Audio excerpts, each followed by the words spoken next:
Previously on the #1 Marmaduke fan show, 2 years ago, I reviewed Volume 1 of The Legend of Zelda Twilight Princess by Akira Himekawa. 2 years ago, I read Volume 1 and I loved it. I made 3 videos about Volume 1. I made a video where I argued that Link's character is basically the Ivanhoe character, and it's kind of cruel and evil to want to deconstruct a character that's this pure and simple.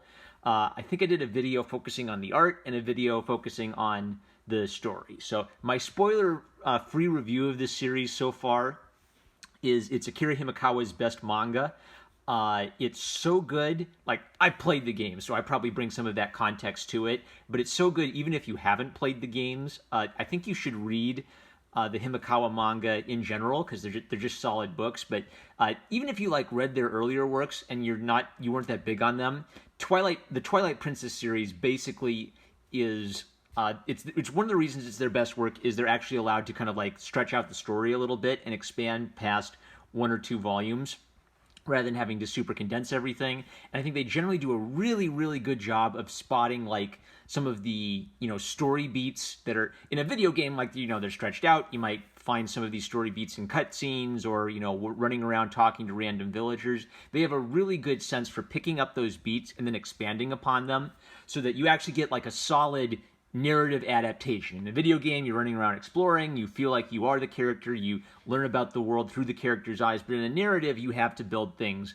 progressively. And their strength is they tap into the elements of the game that have this powerful story content. They weave it into a narrative, and they don't make you feel like you're just reading then Link went and found this item, then Link went and found this item. There's some really deep themes here.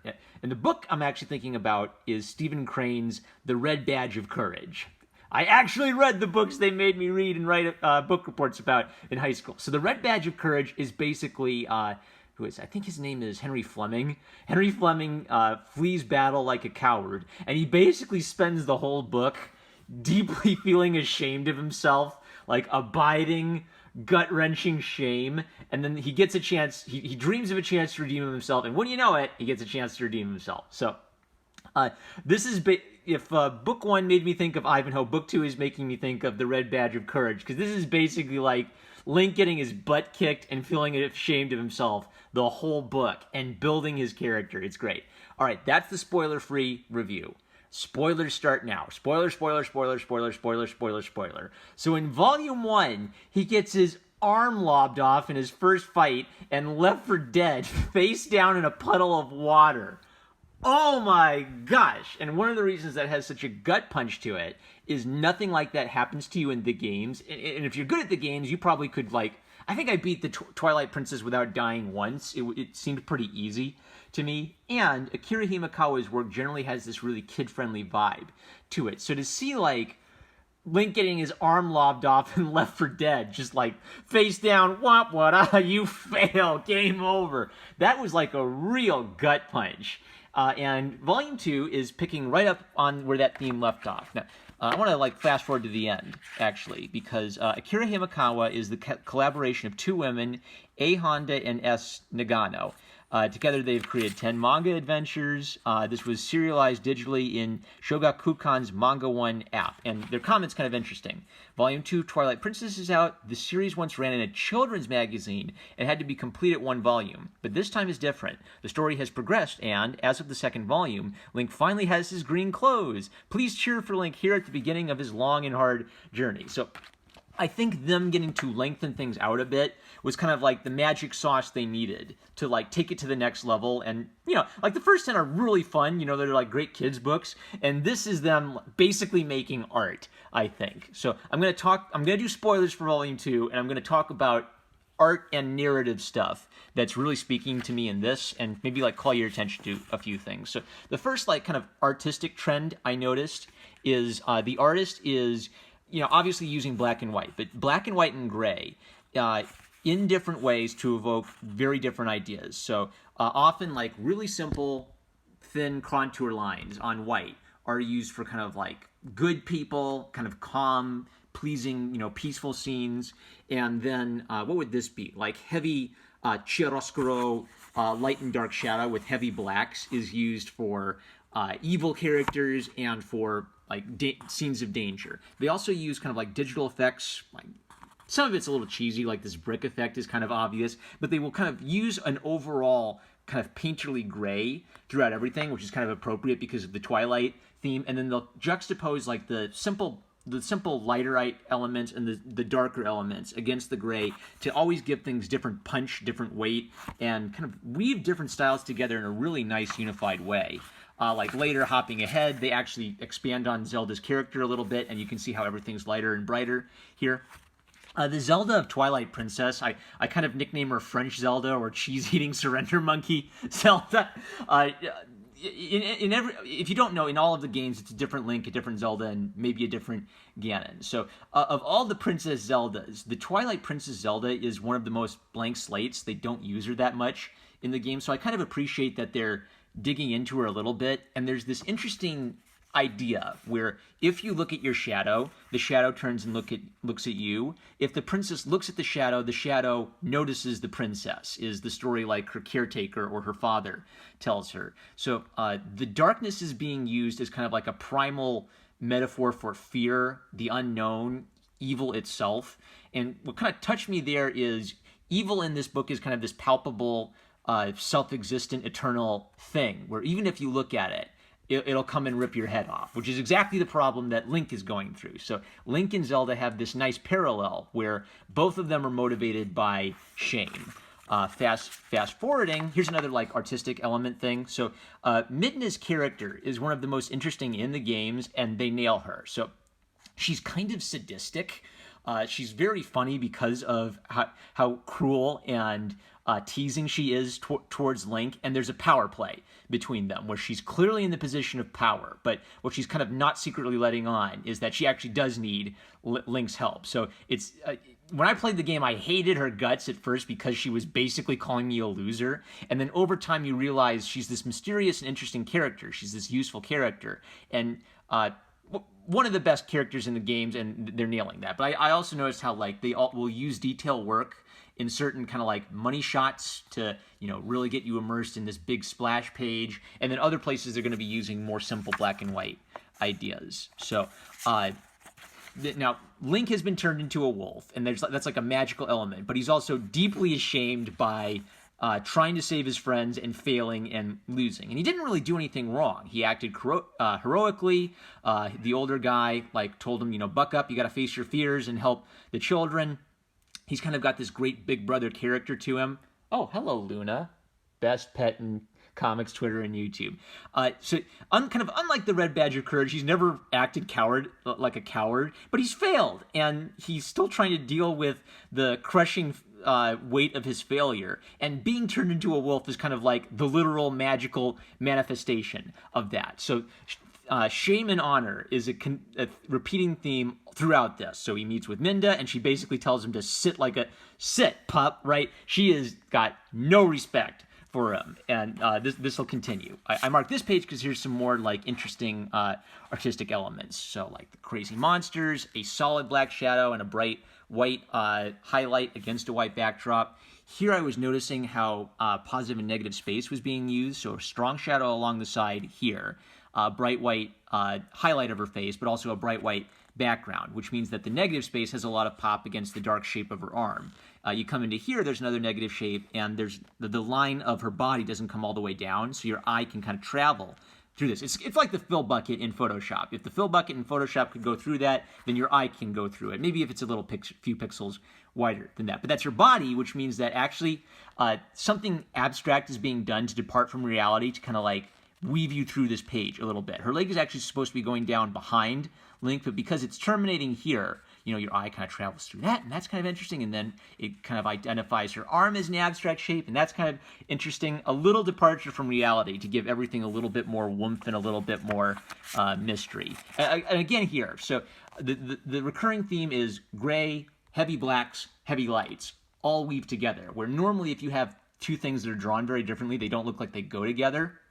but they're giving everything its own maybe like emphasis or its own importance in the composition. So you understand them as different elements. Light for the good characters, heavy darks for the bad characters. So the fire and the smoke is creating this false panel. So we get a close-up of the evil Lord Zant and the details of his mask, and it's mostly gray. And then when he's leaping through the air, we get heavy black brushstrokes moving as he's kind of like twirling around. But Zelda has a very simple, very thin black contour line over bright white. So boom, boom, boom. Even though this is all technically one panel, this kind of creates a nice visual separation, boom, boom, and then the fire is completely different and wraps around here and back up here. Great page. They do show in the video game Zelda surrendering, and so Zelda surrendering is basically her great act of shame. She wanted to put up a fight, but she realized he's going to start killing my people, therefore she surrenders to save her people. And even though she's doing this to save her people, she has such deep self-loathing and shame over this that she's basically locked herself away because she can't bear to face it. And Link is her only hope. Are we back? We're back. All right. So because Link still has this abiding shame, he can't bear to have Zelda look at him. But what he kind of hasn't figured out is losing and getting his butt kicked, getting cursed and turned into a wolf, has actually made him stronger. He just hasn't figured it out yet. So now that he's a wolf, he can kind of like tap into this primal rage that lets him beat creatures that previously would have just mopped the floor with him. I also noticed that like religion seems to be a big deal throughout the Legend of Zelda franchise. Like they have their own set of like gods and their own kind of mythology. If you go back to like the Nintendo Entertainment System, it's very clear that Hyrule was originally intended to be kind of a Christian Europe or a King Arthur world. I almost wish they'd stuck with that, but they eventually developed like their own gods and, you know, mythology. But it's very clearly a world where religion matters and where Japan is looking at, you know, Arthurian legend and Tolkien and Europe itself and saying, we like that stuff. That's a lot of cool stuff. Let's borrow that and let's make a video game out of it. And, you know, what was I thinking? Okay, so for Tolkien, when Tolkien wrote his world, something he said is he actually kind of wanted to create a myth or an ancient mythology for England where he felt like there wasn't an ancient mythology for England. So it's an interesting mashup where Tolkien had his own like gods and deities that he came up with for the world of Middle-earth, but it's also a very Catholic thing. And because it kind of like treads the line between both of those, it's foreign and different from our world, yet feels very connected to our world. Something about the world of Hyrule feels a lot like Christian Europe, feels very closely connected to Christian Europe. And I think it's interesting that religion is actually made a kind of like motif throughout this one. They're also like taking like little comments video game characters would make that would kind of establish their character, and they're realizing this is an important theme. So this is the guy who basically whooped Link's butt. And what you learn about him in the game, like towards the end, is he kind of has a Darwinistic mentality where all that matters is strength, all that matters is power, and the weak serve the strong. And so that idea is now being made a part of his character throughout the book. So I love how they're taking little things from the game, building on that. There's also some levity and like some fun, like Link meets a cat, and the cat says, "I'm glad you can finally understand what I say and aren't so dumb anymore." Me too. All right, so the themes have to be built continually. So one of the themes is that Link's ashamed of himself. He's in this power struggle with Midna, who doesn't respect him at all, and he keeps trying to like assert himself and say, you can't just treat me like an animal. And Midna keeps demonstrating that she's the person in power. She's the person who knows what's going on. He's the clueless weak boy who's lost and needs her help. And so one of the things that kind of brings that home to him is realizing that he's cursed. As a wolf, he can't go back home. He can't speak to his friends again. He's lost his hands. He's lost his weapons.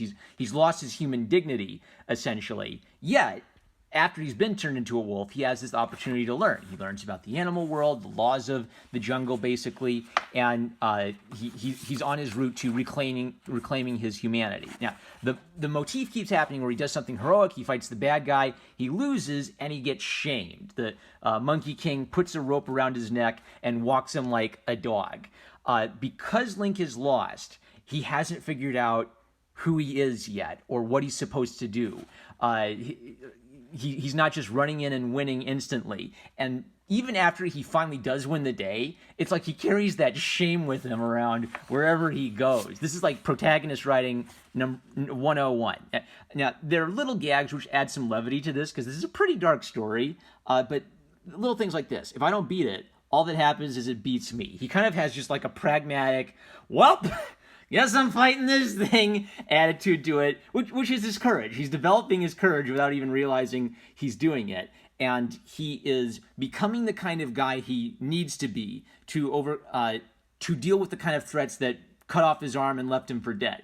Previously, he got his arm cut off and left for dead. Now he cuts off the monster's brain and leaves it for dead. He finally gets his awesome moment where he defeats the monster after all of getting everybody showing him no respect and like dragging him around like a dog and sitting on him. He finally gets his moment. Now, one of the fun things about this is Link's kind of a blank slate in the games. You project yourself onto him, but he is basically a chosen one character. The gods have chosen you to save the princess and save Hyrule. Something I think they tapped into is the Twilight Princess Link is one of the darkest and maybe one of the most tragic of the characters, where I think they tapped into, like, he's mysteriously an orphan who's mysteriously being raised in this town alone and kind of a big brother figure for these kids, and something awful happens to him and his life is destroyed.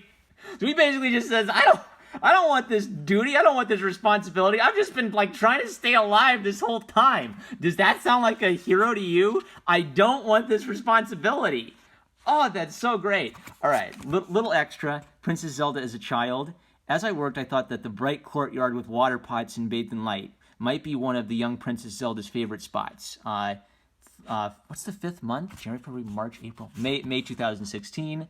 Heroes pass the baton. After changing him to the green outfit, I suddenly realized how I haven't drawn Link as a young man, an adult, in manga since Ocarina of Time, which was 17 years ago. So here's a picture of the heroes passing the baton. Link and Twilight Princess may be wavering at the moment, but he firmly accepts it. They get these characters so much. They love these characters. They play the games. They understand all the little details of the games, and then they grab those out and they weave it into a kick-butt narrative.